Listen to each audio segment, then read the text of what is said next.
You might get into work today and someone says, we're going through restructuring. And you think, oh, please, no. And then someone, oh, by the way, we have AI as well. And then anything else? Oh, yeah, we have this beautiful new innovation project which you're going to take on. Okay, great. And you think, didn't we have enough of disruption? We have someone who has a very different take on that. Disrupt everything and win, take control of your future. Hello and welcome, Dr. Patrick Leddin. Thank you so much for having me, Niels. Glad to be here. Thank you very much for taking the time. You wrote this book together with James Patterson. I have the first question. How did this happen? Because I know that it's a very well discussed topic. Many people have a take on it. And how did it happen that you get to this great corporation together? Yeah, so I was teaching a class at Vanderbilt University. For the last 12 years, I've been a professor there here in Nashville, Tennessee, in the US. And one of the classes I was teaching was a class called Leading Business Through Times of Crisis. And we would do one section of that class, Niels, where we would have guest speakers come and talk. Really, pretty interesting conversations. We'd have the Yeah. CEO of American Airlines would come in to 20 and sit in front of 25 students and talk about dealing with crises. And one particular guest speaker we had was James Patterson. And James Patterson has a master's degree from Vanderbilt University in English literature. And he started talking to the students by asking them a simple question. He said, are you living a good life? And he basically said it's a simple question, but the answer is not simplistic. You have to really think it through. Or do you feel like you're on one treadmill, only to get on another treadmill, only to get Hmm. on another treadmill, et cetera, et cetera. And he said, I'm living a good life, and I want to share with you how I did it. And he called the presentation that day, The Power of Disruption. And many people don't know this, but he was once the CEO of J. Walter Thompson, the big advertising agency, and also the president of Hill and Knowlton, the public relations firm. And he quit all of that to focus on writing. And then he disrupted everything in publishing for sure, Yeah. multiple books a year, multiple authors, etc. And by the time it was over, it's like, I want to do something with him on that, which turned into a 3-year study sponsored by the university, trying to figure out how people looked at all those disruptions you listed, Niels, as something positive that they can do something positive with. Excellent, because I saw in your book there are 27 positive disruptor moves one can make at their job. Let's face it, many people say as soon as I go to my job and they say there is no news, many people say no news are good news. I couldn't even think of two positive disruptor moves, not even speaking about 27 of them. So first, of course, how did you find them out? And can you give us in like a preview of some of them? Yeah, absolutely. So how we found them out was over the course of the 3 years in the research, we had a chance to sit down and do long form interviews with 350 people, get their stories, kind of go through them and code them and say, okay, what are some of the similarities, what comes out? And from that, we found a basic process that people follow. We also found some key behaviors, and then we identified these little positive disruptor moves. And the idea behind these positive disruptor moves are instead of feeling like I have to change everything or blow up everything I'm doing or whatever it might be no, just try this little move. For example, say the scary yes. When you have an opportunity come before you and you feel part of you says do it, but the butterflies in your stomach are saying don't, just do it and see what might happen. Hmm. Or before you get out of bed every day, just own the day. Say to yourself, here's what I'm going to do today, or what I'm going to accomplish, or remind yourself of kind of how you see your purpose in life or what role you want to take on, instead of just immediately picking up your phone and going into the throes of whatever that has ready for you. Actually choose to own the day. So there are little moves like that that can kind of reset your mind and help you remember, like, why am I here? What am I trying to do? Because the way we look at it is every disruption that comes along is an opportunity to either smother the fire inside you or Hmm. throw fuel on that fire. And we want people to say, I want to throw fuel on that fire. Now, we're not saying every disruption is wonderful, Niels. There's some you would not wish on your worst enemy. But many times in the face of disruption, there is fertile ground for something cool to happen. Excellent, and that's a very good hook of what I wanted to get into. When now people say, "Hey, we have this disruption," but it probably means, let's say, someone says, "Okay, I'm working in logistics, and we have AI coming in," and suddenly everyone in my department is scared. Am I going to lose my job? Am I going to find a new job?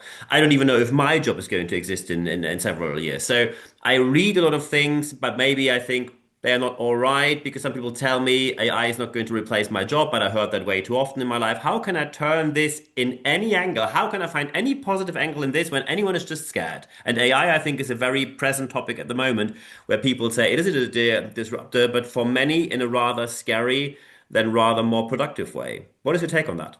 Yeah, and I think that the fears or concerns or frustrations or whatever they might be, they're real and people are feeling them. And I'm not saying don't feel those. What I'm saying is that when you are dealing with disruptions like AI, for example, there's so many things you don't know.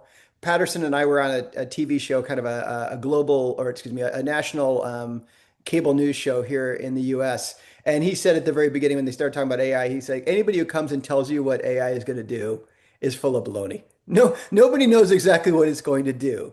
But Hmm. it's going to change things. There's no doubt about it. And we have a choice individually. We either fear it and try to act like it's not even happening or avoid it or believe like it's just blowing things up, or we can confront it directly and say, okay, here's what's happening. What can I do about it? Because for the most part, there's so many things you can't do about it. I was talking to somebody not that long ago who had this very concern. He and I were working together on a project, and he said to me, Patrick, I am concerned because I do a lot of writing at my company. I write copy for them, I write speeches that the CEO gives. And the other day, the CEO gave a speech that ChatGPT produced. There you are. And, is my job gone? What's going to happen? And I said, well, do you envision a world where you could actually be more valuable to your company even with AI existing? And he thought about it. He goes, yeah, I think I could. And I said, okay, what role would you take on? Because in the book we talk about these different roles. What role would you take on? And he said, I think I need to be a trailblazer. I think I need to lead out on this thing and become the guy who knows a lot about AI. And then I'll be what we call a torchbearer. I'll go and teach other people and create a movement toward it. The point being is that it went from him saying AI is going to get me, or I hope my retirement is getting close enough that I won't have to worry about AI, Yeah.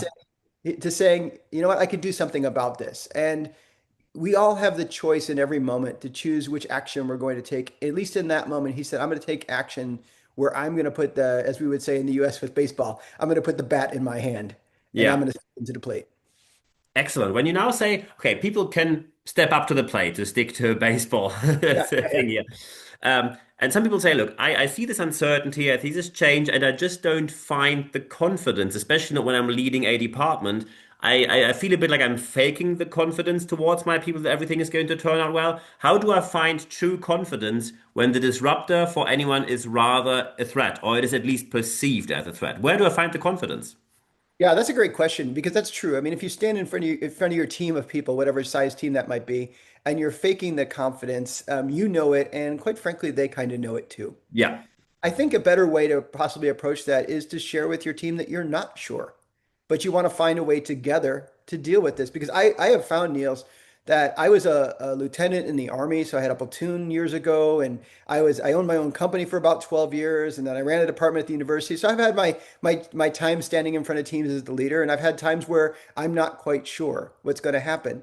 I And think if you also were part of a business which was acquired. I think you went yeah, from the army where you completed quite a number of trainings to KPMG and then to another company, and that company suddenly in 2012, when I read your CV right, was acquired. yeah, I sold that And you business. never know Yeah. how this ends for you. Yeah, exactly. So that was an interesting one. How are you going to exit? Point being is, all those situations, you're not sure. You're not completely sure. You might have some hunches about how things are going to play out. I found when I stand in front of my team members and I say, here's what I know and here's what I don't know, but here's what my intent is and here's where I want to go and here's where I need your help. It's amazing how much they actually root for you. They want to see you win. And one thing we found in the research on this is there's these 16 behaviors that positive disruptors can take on. There's no perfect combination, and nobody had them all. So it wasn't like if you have number one, seven, and 10, you're going to be great at this. And if you don't, you're not in a good shape at all. What it was some people had one, seven, and 10, and other people had two, 8, and 9. And the point being is all different kinds of combinations came up with amazing things. But the best leaders tend to know what they're good at and then figure out what their team members are good at. And I'll give you an example, like as I'll just run through a few of the behaviors in the book. So one is the ability to cast a vision, to say, here's where we can go. Here's what this Yeah. disruption, it might be changing things, but here's the opportunity within it. Other people can look at the brutal reality and say, yeah, that's interesting, but look where we stand right now. Those are two different behaviors. Some are good at both, some not so much. I mean, if I was really good at one, like casting a vision, but really bad at looking at the brutal reality, I might create visions that are completely Out unrealistic. of touch with Right. reality. Yeah. Right. Another one might be the ability to listen to understand. Some people are better at listening. Some people are just not. They pretend or they ignore or whatever they Hmm. might do. Some people are really good at rolling their sleeves up and going, okay, let's just give this a shot. We call it getting their hands dirty. So there's these 16 different behaviors. You start to realize I'm good at a few of these. Other people are good at other ones together, which is why we have a team in the first place. The best teams are the ones that my strengths over compensate for your weaknesses and vice versa. In other words, my weaknesses become irrelevant because of your strengths. So how do we work together? So I think in those moments where you say, I'm going to step in front of my team and I'm not sure, it's okay to step in front of your team and say, hey, I know there's a lot going on. Here's the reality of it. I'm not sure how it's going to play out completely, but my intent is for us to figure out how to win. And here's what I'm going to bring to the table. And I know some of the strengths you all are going to bring to the table, and we can figure this out best together. Excellent. So we can step away a bit from the picture of some people need to think of themselves as superhumans that I have to be great at every single one of them. It's perfectly okay to say, hey, I have a couple of these traits, but probably not all of them. Mhm. Yeah, absolutely. I mean, I think historically, at some point, there was probably some organizational structure where at the top there was one person in this big pyramid of people below them. And if something went wrong, everybody looked to the pharaoh or the king or whoever it might be and said, what do Exactly. we do? And then we kind of decentralized leadership and we said, okay, that leader is going to kind of make other people leaders. And then everybody still would look to those leaders. And then we've gone through this phase where we're like, well, we'll empower you, whatever that might mean. And that means I'll give you the skills and you can kind of run autonomously, which works to a certain extent until disruption shows up. And when disruption shows up, we don't want everybody looking at the leader saying, okay, boss, what can we do? We want everybody to look at the purpose of the team and the values of the team and say, okay, what's the best choice I can make right now? And really that starts to decentralize decision making and risk taking in the face of disruption.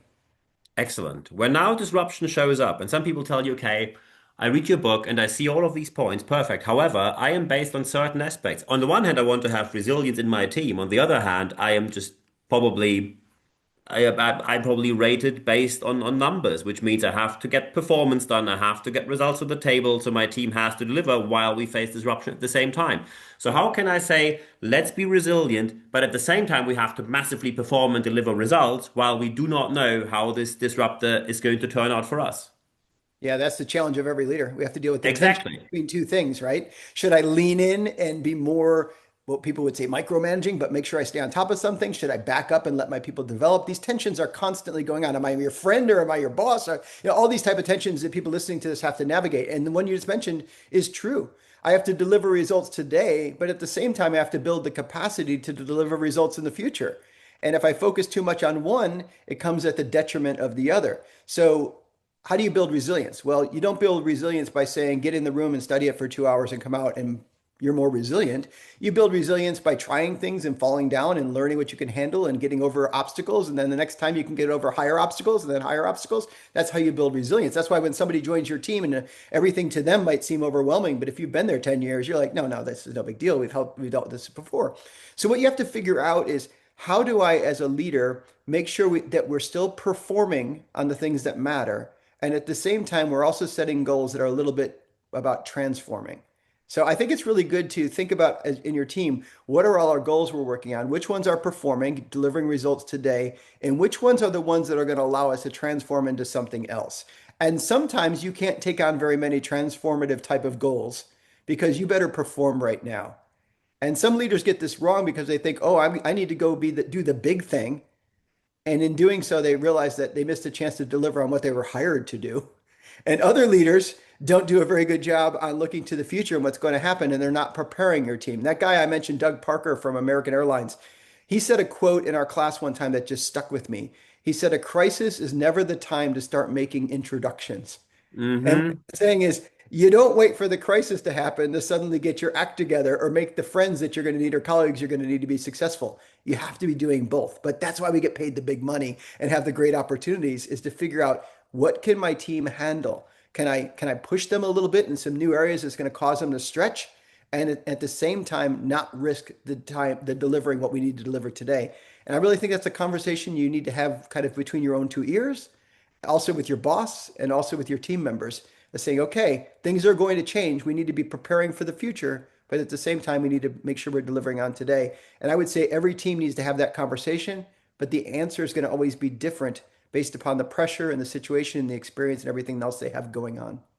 Excellent. One last question. If now someone is listening to this and say, okay, I get all of these points. However, when I have this massive disruption and I'm probably not the CEO of a company, where do I actually start? Suddenly, I'm a bit unsure about the future, but I think it's going to figure out for me. My team is massively insecure about anything, and I don't know if anything is going to turn out too well for them. At the same time, I'm somewhere in the middle of a project which I have to perform on. I'm getting probably rated and scored on the KPIs, and at the same time, people get to me and want definite answers with 100% guaranteed correct answers, and I don't even know the answers right now. So where do I get started when I have all of that happening? Where do I get started in these moments? What is the step one, two, three in your opinion? Yeah, it's a great question. And let me say this really quickly too. When we talk about disrupting everything, that doesn't mean changing everything. Sometimes the most disruptive thing you can do is actually go towards stability when everybody else is going toward change. If you were when you were a little kid Very and good point. all your friends said, "Oh, let's go do this," and you're like, "I don't think we're supposed to do that." You say no to that thing, and all your friends look at you like, "Come on." But that's a disruptive decision, and we want people to recognize that they're going to make some decisions that are going to be very much like move toward a change, and other ones that are going to say, in the face of change, we're going to say no. And we want to give them the kind of recognize they have the freedom to do both. Now, as far as like where do we start? So when Patterson and I were writing the book, we also thought, well, we want to get a company out there that can help us create a training program around this because we think that's how you get in more people's hands. And we approached a number of companies, but we ultimately chose the company Franklin Covey because Stephen Covey wrote Seven Habits of Highly Effective People. And it's a very successful company in developing teams. So they created a course based on the concepts of the book called Innovate for Impact. And the idea behind it, which really ties back to one of the central teachings of Franklin Covey, is this idea that in the world, you have your circle of influence and you have your circle of concern. And the circle of concern, folks, are all those things that kind of keep you up at night or stress you out, but you can't do anything about. The circle of influence is the things you can do something about. So I would say, first of all, you got to work within your circle of influence. And within my circle of influence with my team, if a disruption comes along, I can say to them, hey, with this disruption happening, we're changing something, some technology's coming in, we're getting a new product line into our manufacturing facility, the customers are asking for this, the list goes on and on. First thing is, what's our vision? What could happen with that thing? And they can start helping you think through, well, the vision could be we could actually achieve this or that process we hated, we can stop doing that or whatever it might Hmm. be. And then say to them, so that's step one. What's the vision? What could we do with this? Step two is what are all the obstacles that are going to get in our way? What are they? Let's write them all down now because we know they're out there. Let's start thinking through them. We can't think of all of them. Some are going to surprise us, but let's think through some of the ones we know from our own experience. And then for each obstacle, what are we going to do when it shows up? Are we going to just accept it and move forward? Are we going to try to reduce it, mitigate it? Are we going to try to remove it? What are we going to do? So if that obstacle happens, what are we going to do? That's the second step. And then the third step is, okay, let's design an experiment. What's something we can test right now in our own world that if it doesn't go well, doesn't blow everything up, will we learn something? What's our hypothesis and how can we test it rapidly? And if you do those three steps, you start to realize this big disruption that's out there, we can paint a vision for it. We can think through the obstacles and we can start running some plays and seeing what happens. And really, when you talk about resilience, that's how the team starts to become resilient on their own. So here's one thing I hear, Niels, a lot, and you probably hear this too when you're talking to executives. They're talking about transforming their organization.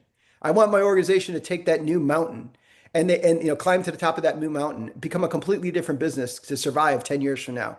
And then they look over their shoulder at their team and they go, do I have the leaders and the culture to get there? I got this great strategy, but do I have the team? I think one way you build the team is you start getting leaders and teams to recognize disruption, to come up with a vision for it, to come up with the obstacles, and to run some little plays. And if you can get everybody testing experiments throughout your organization, that means you as the leader don't have to drag your team to the top of the mountain or let go of half your people to hire new people with different skills. You can start building that capability now. I think these are the perfect final words. However, one more question do I have? And now people listen to this and say, I think we should have Patrick over in our company and they want to get in touch with you. How can they get in touch with you? How can they get Oh in touch yeah. with you? Yeah. I mean, you can find me anywhere. Just go to patrickleddin.com. It's PatrickLeddin.com. It's nice to only be the only one out there with the name Patrick Leddin. Makes it easy. But yeah, go out there or just go on LinkedIn. I put out a newsletter every week and just start checking it out. No cost, and you can see what's going on. Perfect. These are the perfect final words. Disrupt everything and win. Take control of your future. Dr. Patrick Leiden, thank you very much for your time. Thank you, Niels. Thank you, everyone.